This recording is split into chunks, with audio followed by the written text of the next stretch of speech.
Materia evangelismo, la misión integral, clase 5, conquistar al perdido, audio 3, la solución. La respuesta de Dios al problema del pecado es la reconciliación. Para ello se necesita un mediador y un sustituto, Jesucristo. Vamos a completar y vamos a mirar ahora dentro de la C, conquistando al perdido, cómo es la respuesta o la solución al problema del pecado. En Dios no hay sombras ni tonos de grises. Dios es santo y justo. Y esto significa dos cosas importantes sobre las que va a girar la lección de hoy. Primero, como Dios es santo, aborrece el pecado. No así al pecador, pero sí al pecado. Segundo, como Dios es justo, condena y castiga al pecador. Pues como hemos visto, el pecado es infracción de la ley. Dios es un juez justo y Dios está airado contra el impío todos los días. Salmo 7:11.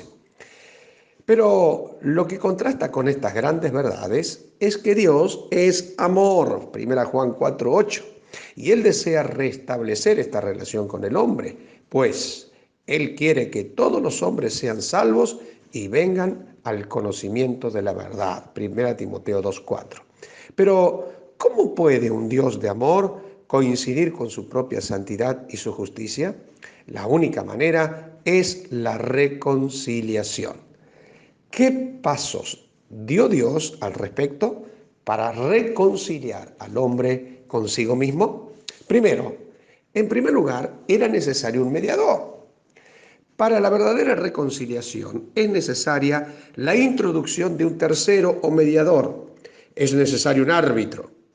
Este dilema lo presentó Job en su libro. Él veía que la ira de Dios estaba descargándose sobre él, pero no podía enfrentar esa situación.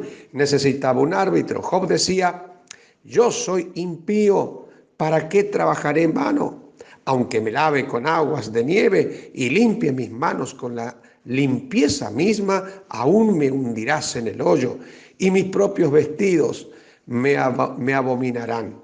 Porque no es hombre como yo para que yo le responda y vengamos juntamente a juicio. No hay entre nosotros árbitro que ponga su mano sobre nosotros dos. Palabras de Job, capítulo 9, 29 al 33. Esto es un árbitro. Lógicamente no se refiere al referí de fútbol, sino a uno que medie entre dos bandos en conflictos. Precisamente un mediador. Porque dice 1 Timoteo 2:5, hay un solo Dios y un solo mediador entre Dios y los hombres, Jesucristo hombre. Cuando dos naciones están en conflicto, generalmente buscan como medida de resolución del conflicto un mediador. Para que el mediador sea eficaz, debe ser neutral, o más bien debería, como dice Job, poner sus manos sobre los dos. El hombre es enemigo de Dios por causa del pecado. Por eso es necesario un mediador, Jesucristo. Uno que ponga una mano sobre nosotros y la otra mano sobre Dios. Es necesario que este árbitro fuera 100% hombre para poder representarnos a nosotros ante Dios, pero a su vez 100% Dios para poder representar a Dios entre nosotros. ¿Quién podía cumplir con estos requisitos? El único, Jesucristo. Dice Hebreos capítulo 2, verso 14, así que, por cuanto los hijos participaron de carne y sangre, él también, Jesús, participó de lo mismo, para destruir por medio de la muerte al que tenía el imperio de la muerte, esto es al diablo.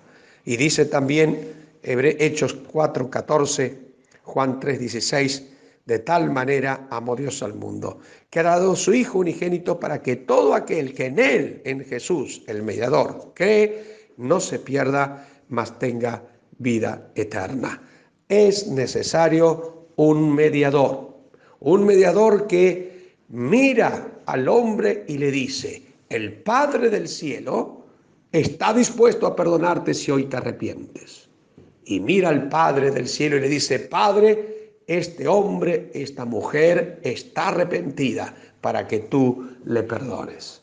Maravilloso Jesús como mediador. En segundo lugar, Como parte de la solución, es necesario un sustituto. Es aquí donde nos encontramos con el otro aspecto de la reconciliación, que es la sustitución. Pues no solo es necesario un mediador para solucionar el conflicto, sino uno que lleve el conflicto sobre sí mismo, un sustituto, uno que ocupe el lugar de otro para recibir el castigo, uno que pague la deuda del otro, un inocente que muere por el culpable. Cristo ocupa nuestro lugar como culpable, se hace cargo de mis pecados y los lleva sobre sí mismo en la cruz. Él experimenta la ira del Padre sobre mis pecados y con su sangre los limpia y no tiene más memoria de ellos. En Isaías 53, 4 al 6, se presenta la sustitución desde el punto de vista de un pecador. Fijemos lo que dice la Biblia, dice, ciertamente llevó Él nuestras enfermedades, sufrió nuestros dolores, nosotros le tuvimos por azotado, por herido de Dios y abatido, mas el herido fue por nuestras rebeliones, molido por nuestros pecados, el castigo de nuestra paz fue sobre Él y por su llaga fuimos nosotros curados. Todos nosotros nos descarriamos como ovejas, cada cual se apartó su camino, mas Jehová cargó en él el pecado de todos nosotros. Precioso Isaías 53.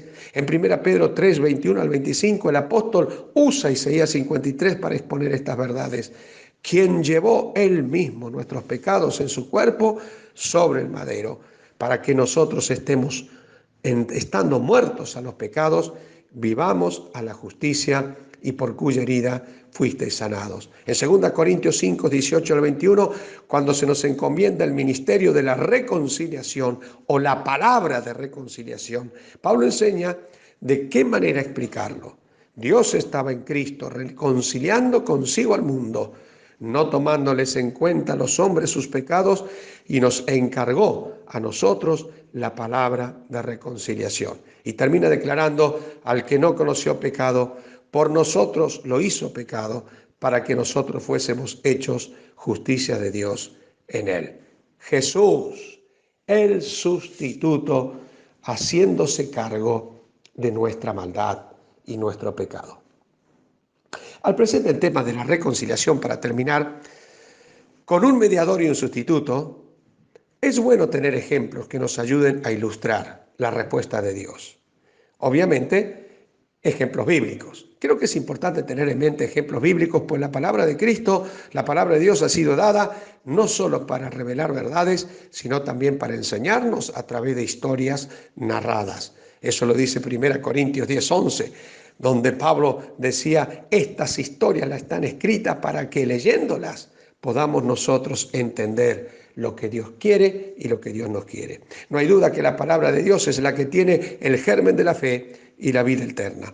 Hay dos historias descriptivas, en este caso, del concepto de sustitución y el concepto de mediación. Uno es cuando Abraham sacrifica a Isaac, Génesis 22, Romanos 8, 32. Y el Cordero Pascual de Éxodo 12 y 1 Corintios 5, 7. Animamos a los estudiantes a leer estas historias repetidas veces y practicar la narración para presentar la verdad de la reconciliación con un mediador y con un sustituto, siempre Jesucristo. Hay varias historias y narraciones que enfocan la reconciliación y son muy buenas para narrarlas. Adjuntémosla con nuestros propios recursos. Querido estudiante, podés verlo, por ejemplo, la parábola del hijo pródigo o del padre amante. La respuesta de Dios al problema del pecado es la reconciliación. Por ello, se necesitaba un mediador y un sustituto. Termina Pablo a los Colosenses en el capítulo 1 diciendo que Dios nos reconcilió con Jesucristo haciendo la paz mediante la sangre de su cruz.